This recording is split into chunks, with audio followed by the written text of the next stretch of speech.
Hare Krishna, Namaste. There was a question recently asked based on a sloka that describes the components, 6 components of Sharanagati. Anukulyasya sankalpaha, pratikulyasya varjanam, rakshatyetiti vishvasaha, goptrtva varanam tata, atmanikshepa, karpanya, sadvida sharanagatihi. This is the sloka. The 6 divisions of surrender. In this sequence, number 4 and 5 sounds similar.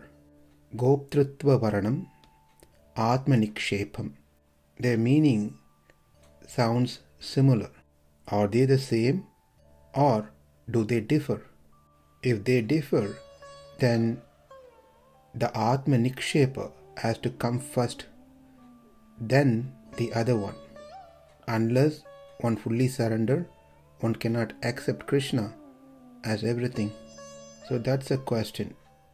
Before we answer, for the benefit of others, we would like to quickly define these 6 components of Sharanagati. Anukulyasya sankalpaha, meaning the resolve to act in harmony with the absolute truth, Krishna. That includes the abandonment of ahankara, ego, and always thinking for the welfare of other entities, with the firm conviction that the Lord dwells within all beings. Krishna, in the 12th chapter of Bhagavad Gita, entitled as Bhakti Yoga, has given a list of qualities that one must cultivate, one must have as a Sharanagata, a surrendered soul. Not hating any living beings, then what to speak about people whom we are dealing with on a daily basis. Being friendly, being compassionate to all, free from the notion of I and mine, regarding all pain and pleasure with equanimity, and having high level of tolerance. Sometimes this tolerance is put into a test even among those who are practicing spirituality, Krishna consciousness. When we hear a different opinion from another person, sometimes we get irritated, thinking our way of understanding is the best and others are wrong. So these things has to be considered in all levels. Tolerance not only means tolerating the body pains, tolerating the weather and so forth. Then Krishna gives more on these details. One has to be content in what they have, constantly contemplating on Atma and Paramatma, self-restrained in many things, dedicating one's mind and buddhi, intellect, in Krishna. And then Krishna says, he by whom the world is not disturbed and who is not disturbed by the world. It's quite interesting point that when we talk to someone or another person, when they are with us, they should not have a fear, feeling that this person is a threat to me. Therefore, he by whom the world should not be disturbed. If he cannot do good for others, for sure, don't do bad to others. This is important because sometimes people think they are doing good and they are actually doing bad thing for others. A surrendered person must be free from joy and jealousy, fear and repulsion. One must be free from expectations of worldly things. One must be fully devoted unto me. Krishna says this. He doesn't hate anyone. He does not grieve for things. He does not desire anything material. He renounces both punya and apunya. He is impartial to both friend and enemies. For him, honor and dishonor are equal. In other words, he does not care for them. As we grow and progress in spirituality, in Krishna consciousness, name, fame, prestige may come along based on our services, based on our knowledge, even based on some of the good qualities that we may have if we get caught in these things and start thinking and start expecting name, fame, glories, then that is what we get. And our bhakti will gradually fade away. Krishna will give us name, fame, prestige, all these things, but not bhakti so easily. So we have to pray to the Lord, I'm least concerned or worried of any of other things. I only need an unflinching bhakti at your lotus feet. So anukulyasya sankalpaha means one must try to develop all these qualities. What we listed is only little, few samples. There are more details are given in Bhagavad Gita. The second is pratikulyasya varjanam. This is the resolve to abstain from acts which are not in harmony with the Lord. This is easy to understand because it's exactly the opposite of what we saw earlier in anukulyasya sankalpaha. Getting engaged in those things which are not supported, approved by Krishna, by Dharma Shastra, doing all the opposite of what we discussed earlier, and also getting engaged in sinful activities like intoxication, gambling, illicit relationship, meat eating, cheating others, stealing from others, exploiting others, backbiting on others, gossiping about others, plotting evil things against others. All these are pratikulyasya varjanam. In the sequence of the sloka, the next one is Mahavishwasam, Rakshati Titi Vishwasaha. Complete faith that Lord will save me. It is the faith that He alone got the ability to save me, to liberate me. He will fulfill His promise, as He mentioned, that those who take refuge in Him, He will liberate them. This Mahavishwasam is the absolute, clear, distinct recognition of the omnipotence of mercy. And this is the center of all that we are discussing here. This is the one which motivates one about Sharanagati. If this Mahavishwasam is not there, then everything falls off.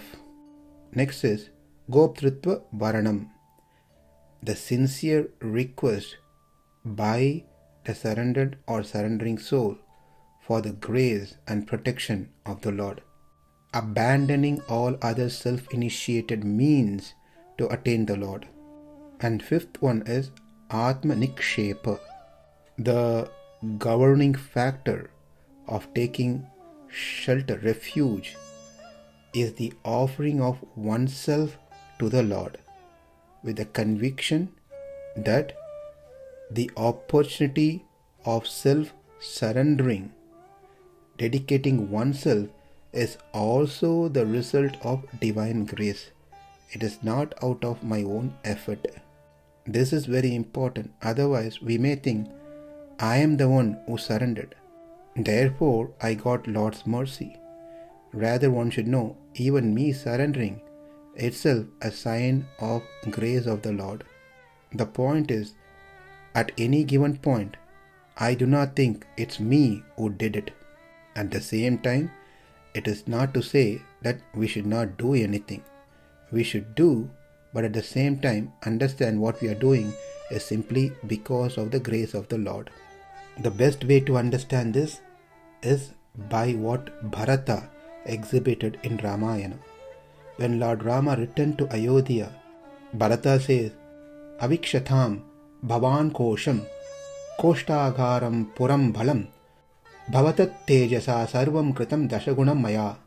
Now Bharata is handing over everything back to Lord Rama. He says, whatever you left to me before going to forest, I made it all tenfold. It is multiplied multiple times. The treasury, expansion of the kingdom, everything. Here Bharata says, I have made everything tenfold. But what he exactly says here is Bhavatas Tejasa Sarvam Kritam Dasaguna Maya. I have done it, but by your grace only. In other words, I was just an instrument, but actually you are the doer. You made all this happen through me. Therefore, I was able to do it. So this is very key point in the process of bhakti, in the process of sharanagati, that one has atmanikshepa, that I am surrendering, and that surrendering is also by the grace of the Lord. And lastly, karpanyam, humility, which means coming to a realization of an acceptance of the absolute impossibility to achieve the Lord through one's own personal efforts in practicing anything for that matter. It is a feeling of complete helplessness. By my own effort, I will be able to attain the Lord is a wrong idea. Again, that does not mean one must stop doing what they are doing, their practices. But one comes to a complete realization that I may go on with my practices.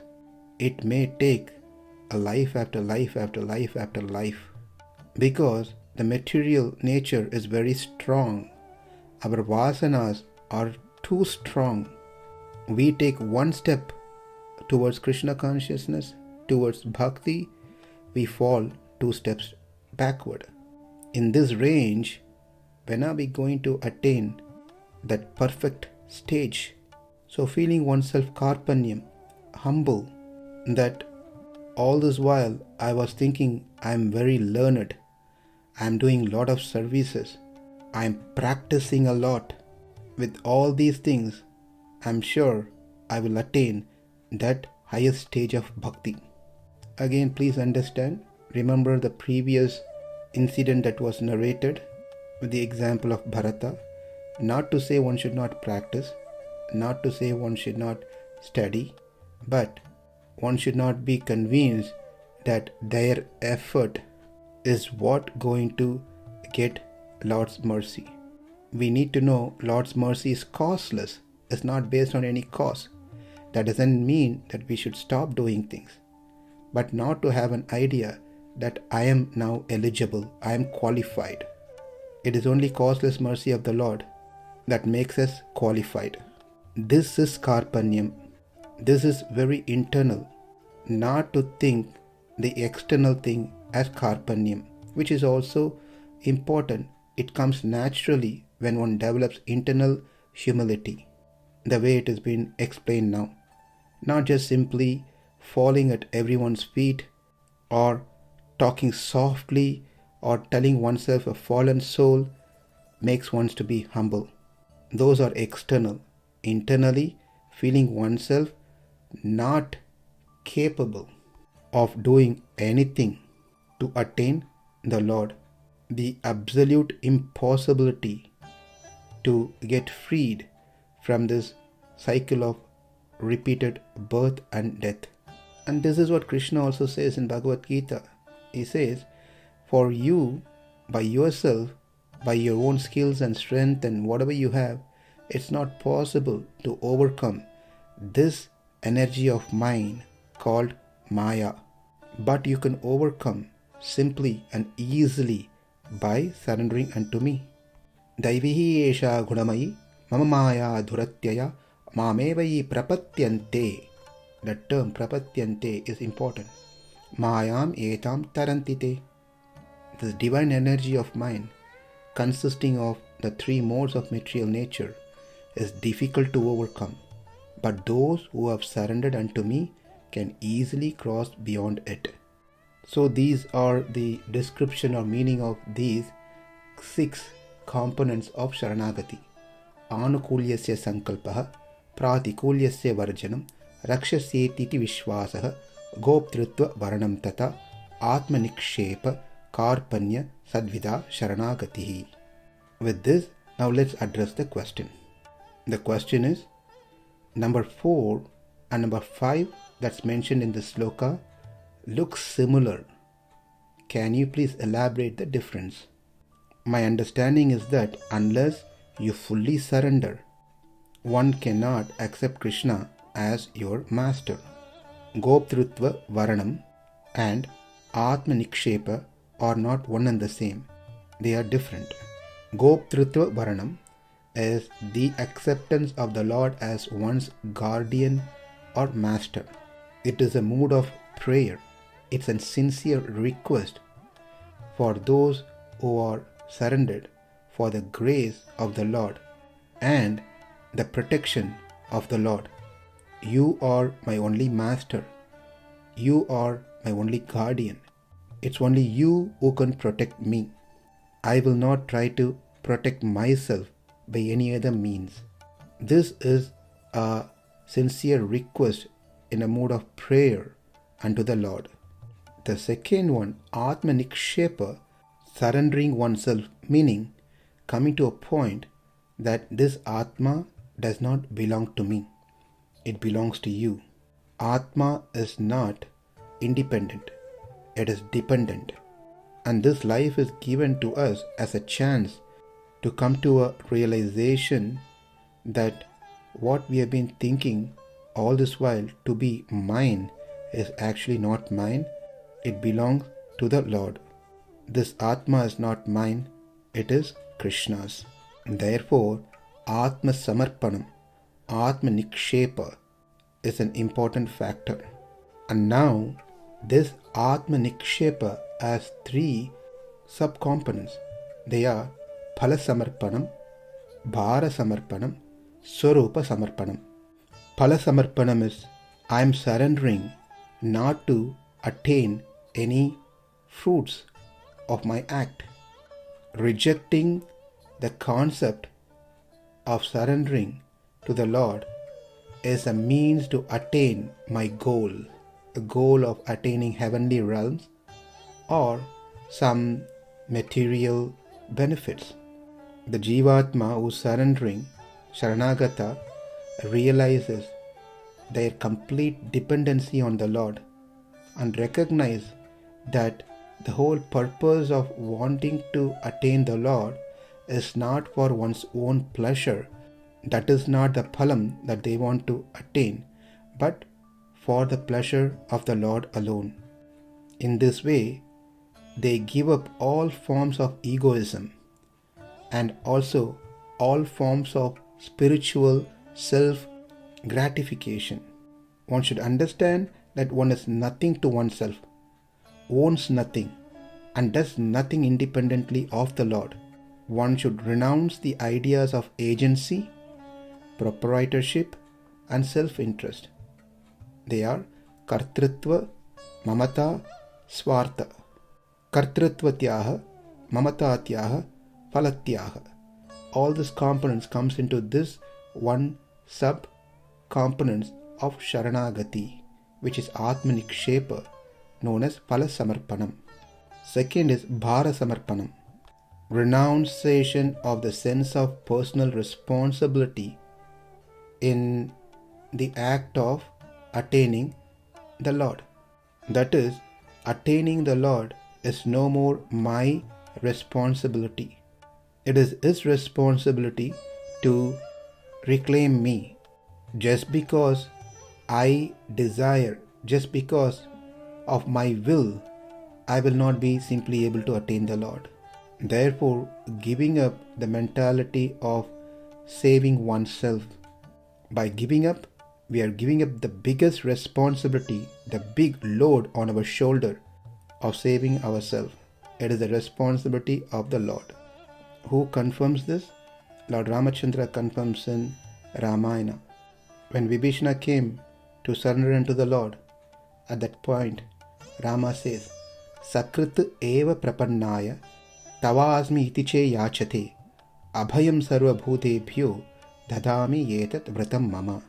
When one takes refuge in me just once, telling me that I am yours, then I shall give him assurance of safety against everything. This is my strong pledge.